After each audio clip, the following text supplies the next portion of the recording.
Episode 48۔ میں بگولے کی طرح باہر نکلا۔ بھری ہوئی رائفل میرے ہاتھ میں تھی۔ میرے تاثرات دیکھ کر نصر اللہ اور دیگر محافظ چونک گئے۔ آپ کہاں جا رہے ہیں؟ نصر اللہ نے پوچھا۔ مزار پر۔ نصر اللہ کے چہرے پر زلزلے کے آثار نمودار ہوئے۔ پھر وہ یکدم سنبھل کر بولا، اگر آپ نے جانا ہی ہے تو پھر آپ اکیلے نہیں جائیں گے، ہم بھی ساتھ چلیں گے۔ نہیں، ابھی کسی کی ضرورت نہیں۔ میں دھاڑا، ابھی مجھے اکیلا جانے دو، جب ضرورت ہوگی تمہیں خود ہی پتہ چل جائے گا۔ نصر اللہ اور دیگر محافظوں کو سکتہ زدہ چھوڑ کر میں حویلی کے بڑے احاطے میں پہنچ گیا۔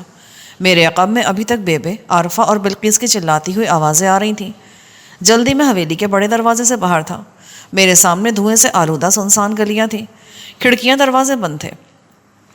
میں راجوال کے چوراہے پر پہنچ گیا۔ مزار گاؤں سے باہر تھا، مگر موکھلوں کے گھوڑے چوراہے کے آس پاس تک دندنا رہے تھے۔ میرے ذہن میں صرف ایک ہی خیال تھا، میں براہ راست مکھل پاشا سے ٹکرانا چاہتا تھا، ایک کے مقابلے میں ایک۔ اگر کسی طرح ایسا ہو جاتا تو میرا راستہ آسان ہو سکتا تھا۔ مجھے یقین تھا کہ میں مکھل پاشا کو زیر کر لوں گا، اور مجھے یہ بھی یقین تھا کہ پاشا کے ساتھیوں کو اس کی ہار کسی طرح قبول نہیں ہوگی۔ وہ پاشا کو گرتے دیکھ کر بیچ میں کود پڑیں گے، اور اگر وہ بیچ میں کود پڑتے تو پھر بہت کچھ ہو سکتا تھا۔ میرے ساتھی میری مدد کو آگے بڑھ سکتے تھے، اور گاؤں کے لوگ بھی اشتعال میں آ سکتے تھے۔ اگر گاؤں کے عام لوگ ایک بار نکل پڑتے تو پھر موکلوں کے لیے پاؤں جمائے رکھنا ممکن نہیں تھا۔ میں دیوانہ وار آگے بڑھتا رہا، لیکن اگلے 3-4 منٹ میں جو کچھ ہوا وہ میری توقع اور پلاننگ کے بالکل خلاف تھا۔ ابھی میں مزار سے کافی دور تھا کہ ایک دم دائیں طرف سے 2 افراد نمودار ہوئے۔ یہ دونوں موکھل کلہاڑیوں سے مسلح تھے۔ ایک موکل نے بھڑک مار کر میرے رائفل والے ہاتھ پر کلہاڑی کا وار کیا۔ شاید مجھے سیکنڈ کے 10ویں حصے کی تاخیر بھی ہو جاتی تو میرا ہاتھ رائفل سمیت کٹ کر میرے جسم سے جدا ہو جاتا۔ کلہاڑی کا بلیڈ میری کلائی کو چھوتا ہوا گزرا۔ میں نے اپنے سر کی بھرپور ضرب کلہاڑی بردار کے چہرے پر لگائی۔ وہ ڈکراتا ہوا ایک فروٹ والی ریہڑی پر جا گرا۔ دوسرے کلہاڑی بردار کی کلہاڑی اٹھی ہوئی تھی۔ اس سے پہلے کہ یہ شخص 2-3 قدم اٹھاتا اور اس کی کلہاڑی میرے سر کو نشانہ بناتی، میں نے اس پر فائر کر دیا۔ گولی اس کے پیٹ میں لگی اور وہ کلہاڑی سمیت گر گیا۔ مگر یہی وقت تھا جب سائڈ کے شامیانے سے ایک شرابی موکل طوفان کی طرح آیا اور میری رائفل پر جا پڑا۔ میں نے رائفل چھڑانا چاہی، لیکن وہ جونک کی طرح چمٹ گیا تھا۔ یک 2-3 افراد مزید مجھ سے لپٹ گئے۔ شاید وہ مجھے گرا لیتے، تاہم میرے جسم میں بھڑکتی ہوئی آگ نے میرے اندر ایسی توانائی بھر دی تھی کہ میری قوت برداشت کئی گنا ہو گئی تھی۔ اس توانائی اور برداشت نے مجھے گرنے نہیں دیا، اپنے پاؤں پر کھڑا رکھا۔ رائفل تو میرے ہاتھ سے نکل گئی تھی، لیکن میں نے خود کو سنبھال لیا اور ان سے بھڑ گیا۔ اگلے 1-2 منٹ میں اس دھواں دار گلی میں، ان جلتے ہوئے شامیانوں کے درمیان اور اس لہریں مارتی سنسنی میں میرے اور حملہ آوروں کے درمیان ایک زبردست لڑائی ہوئی۔ وہ لوگ جانتے تھے کہ مجھے زیر کرنا آسان نہیں، اس لیے وہ اپنی تمام تر طاقت استعمال کر رہے تھے۔ میرے ارد گرد گالیوں اور للکاروں کی بوچھاڑ تھی۔ پھر میں نے کچھ فاصلے سے ایک اور موکھل کی للکارتی آواز سنی۔ وہ حملہ آوروں کو حوصلہ دیتے ہوئے پکارا، شاوا جوانوں شاوا، آج جانے نہ پائے، یہیں پر قیمہ کر دو اس کتے کا۔ اس کے عقب سے ایک اور آواز آئی، گولی نہیں چلانی، زندہ پکڑو اس کو۔ میرے گرد حملہ آور بڑھتے جا رہے تھے، لیکن میں ہار ماننے کے لیے ہرگز تیار نہیں تھا۔ اس اندھا دھند جدوجہد میں نے موکھل پاشا کو بھی چند تسلی بخش ضربیں لگائیں۔ میں زخمی ہو گیا تھا، مگر پوری طاقت سے مزاحمت کر رہا تھا۔ ایک لاٹھی کے زوردار وار سے بچ کر میں نیچے جھکا تو چھوٹے دستے کی کلہاڑی میرے ہاتھ میں آ گئی۔ کلہاڑی ہاتھ میں آنے کے بعد میری مزاحمت کی شدت کم ہونے کے بجائے بڑھ گئی۔ اپنے کندھے اور بازو سے بہنے والے خون کی پرواہ کیے بغیر میں اندھا دھند کلہاڑی چلاتا رہا۔ میں جانتا تھا کہ میں گر گیا تو اس کے ساتھ ہی راجوال کے ہر شخص کی ہمت بھی گر جائے گی۔ وہ مجھ پر بے تحاشا بھروسہ کرتے تھے۔ میں جانتا تھا کہ جاگیر کے ہر گھر میں میری دلیری اور بے خوفی کی باتیں کی جاتی ہیں، مجھے ایک انوکھے شخص کے روپ میں دیکھا جاتا ہے۔ میں دیوانہ وار لڑ رہا تھا، لیکن میرا گھیرا ٹوٹنے والا نہیں تھا۔ ہر سانس کے ساتھ سینے میں دھواں اتر رہا تھا اور ذہن میں دھند بھر رہی تھی۔ پھر میں نے ایک عجیب منظر دیکھا۔ راجوال کی سنسان گلیوں میں بند دروازوں اور کھڑکیوں سے آگے پرہال سناٹے کو توڑتا ہوا ایک شخص برآمد ہوا۔ یہ کوئی جوارانہ نہیں تھا، نہ ہی کوئی کڑیل محافظ تھا۔ یہ ایک لڑکھڑاتا ہوا خستہ حال بوڑھا تھا۔ یہ چاچا عسکری تھا جو مدت سے بستر علالت پر پڑا تھا۔ میں نے دیکھا کہ چاچے کے ہاتھوں میں کلہاڑی ہے اور سر پر سرخ رنگ کی وہی بوسیدہ پگڑی ہے جو وہ کبھی سالار کی حیثیت سے پہنتا تھا۔ وہ اپنی کلہاڑی سے گلی کے بند دروازوں کو کوٹتا ہوا آ رہا تھا۔ اس کی دور افتادہ آواز میرے کانوں تک پہنچ رہی تھی۔ وہ اپنی بوڑھی آواز میں پکارا تھا، اوے باہر نکلو، او کہاں مر گئے سب کے سب، اوے دیکھو وہ مار رہے ہیں اس کو، دروازہ کھولو، باہر نکلو، اوے باہر نکلو۔ پھر لڑتے لڑتے میں نے دیکھا کہ گھڑ سوار موکھل تیزی سے چاچے عسکری پر حملہ آور ہوا۔ چاچے نے جھک کر اس کا وار بچایا اور اپنی کلہاڑی سے گھوڑے کی ٹانگ کو زخمی کر دیا۔ گھوڑا اور گھڑ سوار دونوں گرے اور دور تک لڑکتے چلے گئے۔ یہ بوڑھے شیر کی شاید آخری جھپٹ تھی۔ اس کے بعد میں چاچے کو نہیں دیکھ سکا۔ وہاں اپنے مد مقابلوں سے لڑتے ہوئے مجھے یہ اندازہ ضرور ہو رہا تھا کہ چاچا عسکری بھی مجھ سے 15-20 قدم کے فاصلے پر موجود ہے اور موکلوں سے لڑ رہا ہے۔ یہ سب واقعات 3-4 منٹ کے اندر اندر وقوع پذیر ہوئے۔ اسی دوران میں مجھے بائیں طرف ہلچل محسوس ہوئی۔ مجھے اندازہ ہوا کہ نصر اللہ نے اپنے 20-30 ساتھیوں سمیت ایک چھوٹا سا چکر کاٹ کر مزار کی طرف ہلہ بول دیا ہے۔ فائرنگ کی آواز سے مزار کے آس پاس کا علاقہ گونجنے لگا، لیکن میں جس ہلے کا انتظار کر رہا تھا یہ وہ نہیں تھا، وہ کوئی اور تھا۔ جب ایک عام شخص کے سینے میں چنگاری بھڑکتی ہے، جب وہ کسی مقصد، کسی نظریے یا منزل کی طرف اٹھ کھڑا ہوتا ہے، اور یہ کوئی ایک چنگاری نہیں ہوتی، یہ ہزارہ چنگاریاں ہوتی ہیں جو ایک ہی انداز میں، ایک ہی حدت کے ساتھ، ایک ہی جیسے انگنت سینوں میں بھڑکتی ہیں۔ اور یہ چنگاریاں نہیں ہوتی، در حقیقت یہ آگ کا ایک طوفان ہوتا ہے جو اپنی راہ میں آنے والے ہر زندہ و بے جان شے کو خاکستر کر دیتا ہے۔ اور مجھے اسی آگ کا انتظار تھا۔ پھر میں نے دھواں گلی میں 2-3 دروازے کھلتے دیکھے، چند متحرک سائے نظر آئے، پھر ان سایوں میں کچھ اور سائے شریک ہوئے، پھر ان میں کچھ اور۔ میرے بازوؤں میں نئی توانائی بھرنے لگی، جیسے کسی نے بجھتے ہوئے دیے میں مزید تیل ڈال دیا ہو۔ میرے لوگ آ رہے تھے، میری طرف بڑھ رہے تھے۔ زخموں سے چور ہونے کے باوجود میں نے حتی الامکان مزاحمت جاری رکھی۔ موکلوں نے مجھے دبوچ لیا تھا اور اب مجھے گھسیٹتے اور کھینچتے ہوئے مزار کی طرف لیے جا رہے تھے۔ میرے ذہن میں دھند بھرتی جا رہی تھی۔ مجھے ڈر تھا کہ میری ہمت جواب دے جائے گی۔ میں خود کو سنبھالنے کی پوری کوشش کر رہا تھا۔ پھر میں نے بہت سی للکارتی ہوئی آوازیں سنی۔ یہ آوازیں بڑی تیزی سے قریب آ رہی تھیں۔ یہ راجوال کے عام لوگوں کی آوازیں تھیں۔ یہ میرے لوگوں کی آوازیں تھیں۔ میرا حوصلہ پہاڑ ہو گیا۔ میں نے چند شدید جھٹکوں کے ساتھ خود کو آہنی ہاتھوں سے آزاد کرایا اور اس کلاہڑی کی طرف جست لگائی جو کچھ دیر پہلے میرے ہاتھوں سے نکل گئی تھی۔ ایک کاشتکار کی کڑکتی ہوئی آواز میرے کانوں میں پڑی، تگڑے ہو جاؤ سالار جی، ہم آ گئے ہیں۔ ہاں، یہی وہ چنگاری اور یہی وہ آگ تھی۔ راجوال کے لوگ نکلے تو پھر نکلتے ہی چلے گئے۔ ایک دوسرے کی دیکھا دیکھی وہ بھڑکے مارتے اور لاٹھیاں کلاہڑیاں لہراتے مزار کی طرف بڑھنے لگے۔ لڑائی میں ایک دم شدت آ گئی۔ حویلی کے وہ محافظ جو زخمی یا بددل ہو کر تتر بتر ہو گئے تھے، بدلتی ہوئی صورتحال دیکھ کر پلٹ پڑے۔ ہر طرف گرد نظر آنے لگی۔ قریباً 4-5 منٹ تک گھمسان کی لڑائی ہوئی۔ یہ جگہ مزار سے تقریباً 100 گز دور تھی۔ موکھل خم ٹھوک کر میدان میں آ گئے، لیکن اب ان کا مقابلہ صرف حویلی کے محافظوں سے نہیں تھا، ان کے سامنے راجوال کے لوگ بھی تھے اور ان کی تعداد میں ہر لحظہ اضافہ ہو رہا تھا۔ یہ خلق خدا تھی، اور خلق خدا کا راستہ کوئی کب تک روک سکا ہے؟ پاز۔ کہیں دور سے موکھل پاشا کی للکارتی ہوئی آواز میرے کانوں میں پڑی، گولی چلاؤ، بھون ڈالو حرامزادوں کو۔ اس کے ساتھ ہی مزار کی طرف سے فائرنگ شروع ہو گئی۔ چند لمحوں کے لیے لگا کہ لوگ منتشر ہو رہے ہیں، وہ بغلی گلیوں کی طرف سے مٹ گئے، لیکن یہ صورتحال 8-10 سیکنڈ سے زیادہ نہیں رہی۔ وہ پلٹے اور ایک بار پھر ریلے کی شکل اختیار کر گئے۔ پچھلے چند ہفتوں میں موکلوں نے ان پر بہت سے ستم توڑے تھے، ان کے مویشی ہانک کر لے گئے تھے، ان کو گلیوں میں گھسیٹ گھسیٹ کر رسوا کیا تھا، اور آج ان کی عورتوں پر بھی ہاتھ ڈال دیا تھا۔ اب یہ سارا ستم تیش بن کر رگوں میں دوڑ گیا تھا اور آگ بن کر آنکھوں سے نکل رہا تھا۔ بہت جلد موکلوں کی طرف سے فائرنگ بند ہو گئی۔ میں نے اور نصر اللہ نے موکلوں کو مزار سے پیچھے ہٹتے اور پھر بھاگتے دیکھا۔ وہ مکمل طور پر پسپا ہو رہے تھے، لیکن بہت سے موکھل ابھی تک مزار کے پچھلے احاطے میں موجود تھے اور انہیں بھاگنے کا موقع نہیں مل رہا تھا۔ وہ لوگوں کے سیلابی ریلے کو خود سے دور رکھنے کے لیے بار بار گولی چلا رہے تھے، تاہم اب ان کی فائرنگ جارحانہ نہیں، دفاعی تھی۔ یقیناً وہ بھی نہیں جانتے تھے کہ وہ بہت سارے لوگوں کو مار کر بھی زندہ نہیں نکل سکیں گے۔ راجوال کے لوگوں نے اندھا دھند باہر نکل کر ان کے سارے اندازے غلط ثابت کر دیے تھے۔ وہ دیکھو جی، وہ بھاگ رہا ہے موکھل پاشا۔ نصر اللہ انگلی سے ایک طرف اشارہ کرتے ہوئے چلایا۔ میں نے بھی سیاہی مائل دھوئیں کے اندر سے دیکھ لیا۔ وہ پاشا ہی تھا، 3-4 گھڑ سوار اس کے ہمراہ تھے۔ وہ گوریکے کی طرف جا رہا تھا۔ یہ شخص معصوم صورت سمینہ کا قاتل تھا۔ شہوار کے قتل میں بھی اس کے مشورے شامل رہے تھے۔ یہ چھوڑے جانے کے قابل نہیں تھا۔ اس کی کم از کم سزا پھانسی کا پھندہ ہونی چاہیے تھی۔ میں، برکت، شبیر اور دیگر 3-4 ساتھیوں کے ہمراہ تیزی سے پاشا کے پیچھے گیا۔ کھیتوں کے درمیان کچے پھسلور راستے پر ہم نے برق رفتاری سے پاشا اور اس کے ساتھیوں کا پیچھا کیا۔ انہوں نے بھی ہمیں تعاقب میں دیکھ لیا تھا۔ وہ شارٹ کٹ استعمال کرنے لگے۔ ہم نے بھی ان کے پیچھے کھیتوں میں گھوڑے ڈال دیے۔ کچھ دیر پہلے تک جاری رہنے والی بارش کے سبب زمین اس گھڑ دوڑ کے لیے مناسب نہیں تھی، تاہم پنجابی کی یہ مثال ہم پر بالکل صادق آ رہی تھی کہ بھاگنے والوں کے لیے واہن یعنی ہل چلے کھیت ایک جیسے ہوتے ہیں۔ اگر ہماری رفتار کم تھی تو شاید پاشا اور اس کے ساتھیوں کی بھی بہت زیادہ نہیں تھی۔ ہم آگے پیچھے بھاگتے راجوال سے قریباً 4 میل آگے آ گئے۔ ایک جگہ پاشا کا ایک ساتھی گھوڑا پھسلنے سے گر گیا۔ میرے 2 ساتھیوں نے گھوڑے روک کر اسے چھانپ لیا۔ ہم نے پاشا کا تعاقب جاری رکھا۔ اچانک مجھے اندازہ ہوا کہ پاشے کا رخ اپنے گاؤں گوریکے کی طرف نہیں ہے، تو پھر وہ کہاں جا رہا تھا؟ اسی دوران میں شبیر نے بھی گھوڑا دوڑاتے دوڑاتے یہی بات کہی۔ وہ بولا، چودھری خاور، مجھے لگتا ہے موکھل پاشا کہیں اور جا رہا ہے۔ اندازہ کیا ہے تمہارا؟ پتہ نہیں جی، اچانک مجھے اپنے جسم کا سارا خون سر کو چڑھتا محسوس ہوا۔ مجھے اندازہ ہوا کہ جوش تعاقب میں ہم ایک بہت بڑی غلطی کر چکے ہیں۔ جو ہی ہم چارے کے کھیت میں سے باہر نکلے، مجھے اپنے عین سامنے 2-3 گاڑیاں نظر آئیں۔ ان میں میرے سسر آصف جاں کی جیپ صاف پہچانی جا رہی تھی۔ ان جیپوں کے ارد گرد گھوڑے اور کارندے موجود تھے۔ پس منظر میں سلوکی ہاؤنڈز کتوں کی خونی آوازیں سنائی دے رہی تھیں، وہی 8 عدد مہلک جانور جن کے پنجے اور جبڑے کسی بھی زیرو کو سیکنڈوں میں ادھیڑ سکتے ہیں۔ پاشا اور اس کے ساتھی تیزی سے گھوڑے دوڑاتے ان کی گاڑیوں کے پیچھے اوجھل ہو گئے۔ ہم نے اپنے گھوڑوں کی لگامیں کھینچ لیں۔ یہ تذبذب کے لمحے تھے، سمجھ نہیں آ رہا تھا کہ یہاں رکیں یا تیزی سے واپس ہو جائیں۔ اسی اثنا میں ہمارے سامنے آصف جا کے مسلح کارندے نمودار ہو گئے۔ ان کی تعداد درجنوں میں تھی۔ جب تک ہم پوری طرح سنبھل سکتے، کئی رائفلیں ہماری طرف اٹھ چکی تھیں۔ یہ ایک بڑا ڈرامائی موڑ آیا تھا۔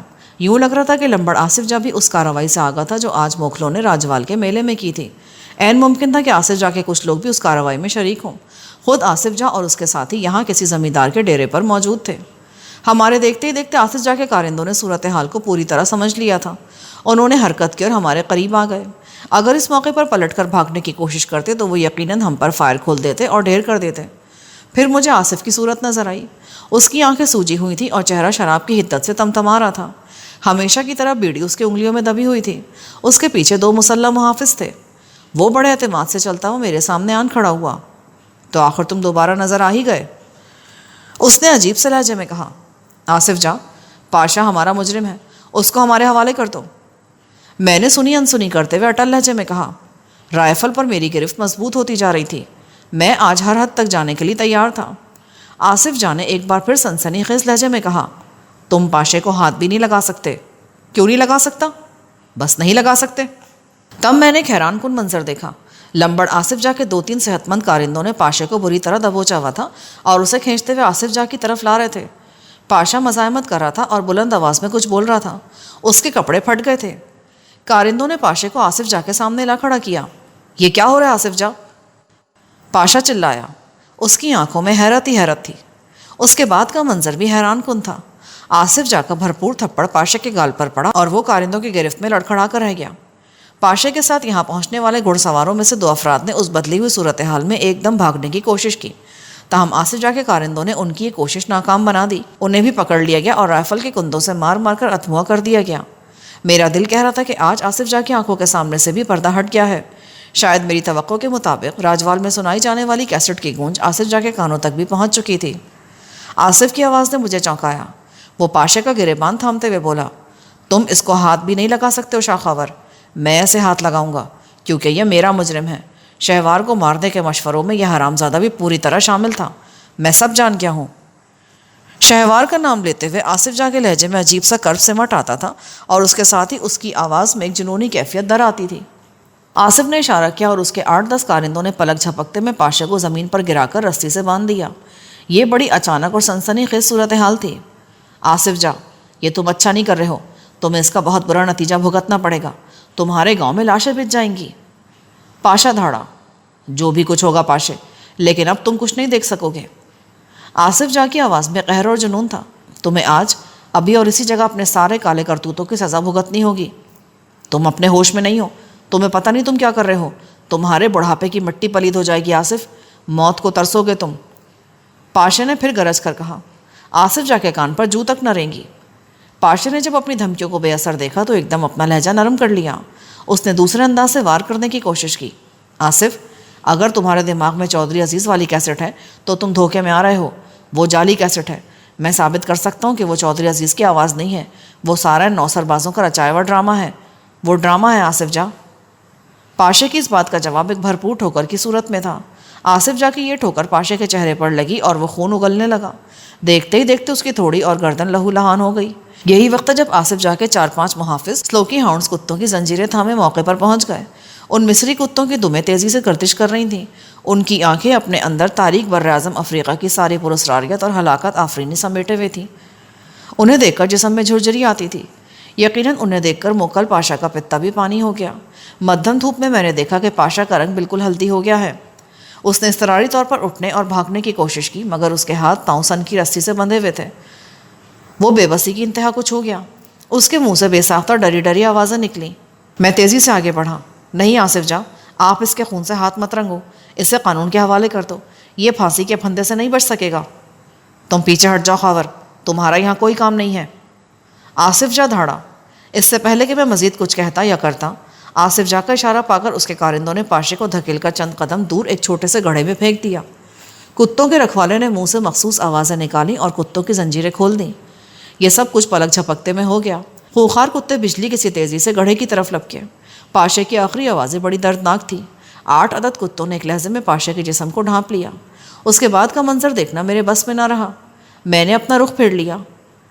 لمبڑ آصف جا مستحکم قدموں سے چلتا ہوا میرے پاس آیا۔ اس نے بوتل سے منہ لگا کر شراب کے چند بڑے گھونٹ لیے اور جنونی لہجے میں بولا، ابھی میرا بدلہ پورا نہیں ہوا خاور، ابھی نہیں ہوا۔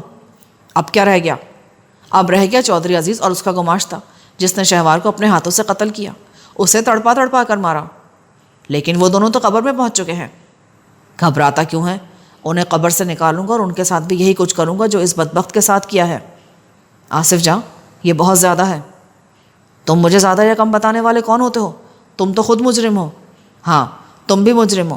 تم اس کے شوہر تھے، وہ ہر طرح سے تمہاری ذمہ داری تھی۔ میں نے اسے تمہارے حوالے کیا تھا، تم اس کی حفاظت کرنے میں ناکام رہے۔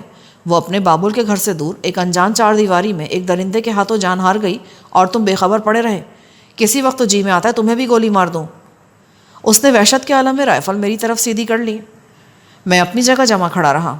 آصف جاں، اگر وہ تمہاری بیٹی تھی تو میری بھی بیوی تھی۔ مجھے بھی اس کی موت کا دکھ ہے، گہرا دکھ ہے۔ یہ سکہ بند دامادوں والی وہی رٹی رٹائی بات ہے جو داماد ایسے موقعوں پر کرتے ہیں۔ اگر تم اسے بیوی سمجھتے اور تمہاری ماں اسے بہو اور تمہاری بہن اسے بہن سمجھتی تو وہ اس طرح بے آسرا ہو کر اپنی زندگی نہ ہارتی۔ تو ٹھیک ہے، اگر تم واقعی مجھے قصوروار سمجھتے ہو تو مار دو گولی۔ اگر شہوار کی روح اس طرح خوش ہو سکتی ہے تو اسے خوش کر لو۔ میں اپنی جگہ ساکت کھڑا رہا۔ نہ جانے کیوں میری آنکھوں میں نمی تیرنے لگی۔ اس کی آنکھیں شعلہ فشاں رہیں مگر اس نے فائر نہیں کیا۔ اس نے ہوا میں کئی گولیاں چلائیں اور اس کی آنکھیں آنسوؤں سے لبریز ہو گئیں۔ وہ گرجا، جاؤ میرے سامنے سے ہٹ جاؤ، تمہیں دیکھتا ہوں تو مجھے وہ یاد آتی ہے۔ جاؤ، چلے جاؤ یہاں سے۔ ابھی تمہیں کچھ نہیں کہہ رہا، پر چھوڑوں گا تمہیں بھی نہیں، چھوڑوں گا نہیں میں۔ پھر میرے کچھ کہنے سے پہلے وہ تیزی سے مڑا اور گاڑیوں کی طرف چلا گیا۔ اس کے پاؤں سے جیسے اب بھی بگولے بندھے ہوئے تھے۔ کتوں کے رکھوالے اب انہیں سنبھال رہے تھے، ان کی گردنوں میں زنجیریں ڈال رہے تھے۔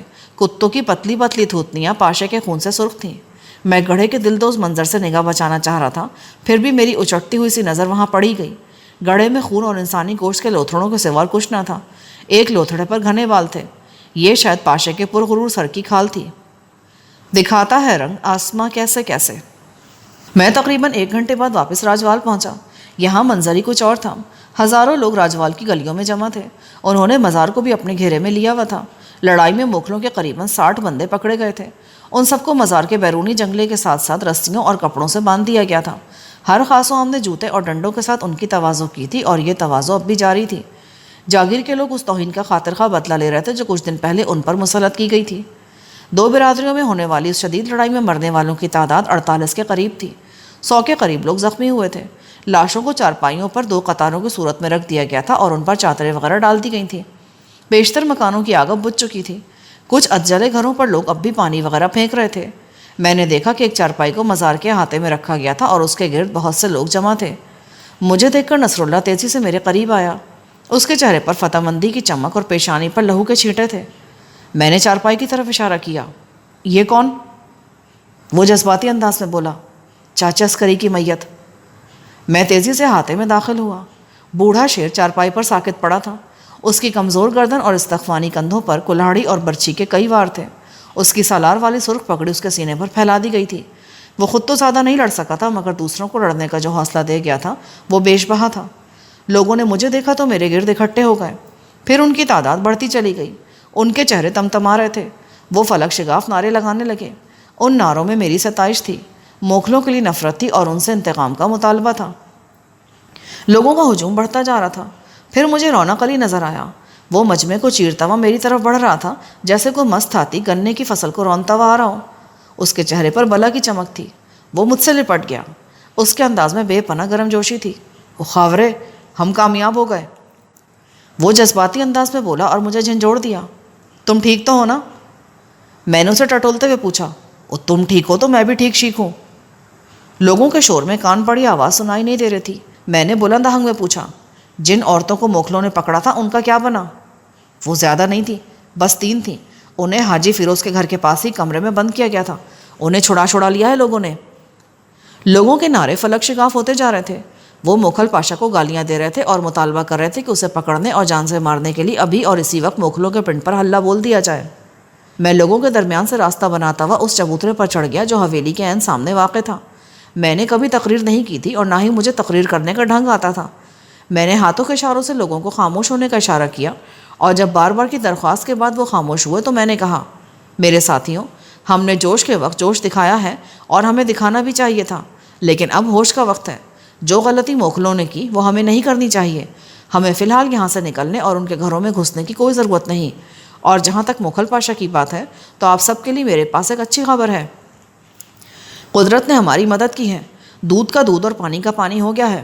قلعہ والا کے لمبڑ آصف جا کو بھی اچھی طرح پتہ چل گیا کہ اس کی بے گناہ بیٹی کے قاتل کون ہے. آپ سب کو یہ سن کر بڑی حیرانی ہوگی کہ موکھل پاشا اپنے برے انجام کو پہنچ گیا ہے. وہ بھی تھوڑی دیر پہلے مارا گیا ہے. ہجوم میں شور ابھرا. یہ خبر سب کے لیے حیرت ناک تھی. کسی نے پکار کر کہا, کہاں مرا ہے؟ کس نے مارا ہے؟ اس کی لاش یہاں سے 4-5 میل دور رکھپور کے ایک زمیندار کے ڈیرے پر پڑی ہے. میں خود اسے اپنی آنکھوں سے دیکھ کر آ رہا ہوں. مجھے ہجوم کے چہرے تمتماتے ہوئے نظر آئے. شاید یہ وہی تمتماہٹ تھی جو خونخوار بنگال ٹائیگر کی موت کے وقت نظر آئی تھی. کسی نے پرجوش لہجے میں پوچھا, کس نے مارا اسے؟ میں نے جان بوجھ کر لمبڑ آصف جا کا نام نہیں لیا. میں نے کہا, وہ بھاگ رہا تھا. لمبڑوں نے اپنے کتے اس کے پیچھے لگا دیے. انہوں نے اسے چیر پھاڑ دیا, ٹوٹے ٹوٹے کر دیا. اس خبر نے لوگوں کو جوش سے بھر دیا. انہوں نے مجھ پر سوالات کی بوچھاڑ کر دی. ان میں بہت سے ایسے تھے جو ابھی اور اسی وقت پاشے کی مست لاش دیکھنا چاہتے تھے. وہ زوردار نعرے لگانے لگے. راجوال کا میلہ بری طرح اجڑ گیا تھا, مگر جب دل میں خوشی ہو تو اجڑے ہوئے میلے بھی اداس نہیں کرتے, اور لوگوں کے دلوں میں خوشی تھی. ارد گرد موجود لاشوں اور زخمیوں کے باوجود خوشی تھی. میرا جسم زخموں سے چور تھا. اب تک تو حالات کی سنگینی مجھے بھگاتی پھر رہی تھی اور میں اپنی جسمانی حالت سے غافل تھا, مگر اب جب سوچنے اور محسوس کرنے کی مہلت ملی تھی, میرے سارے درد ابھر کر سامنے آ گئے تھے.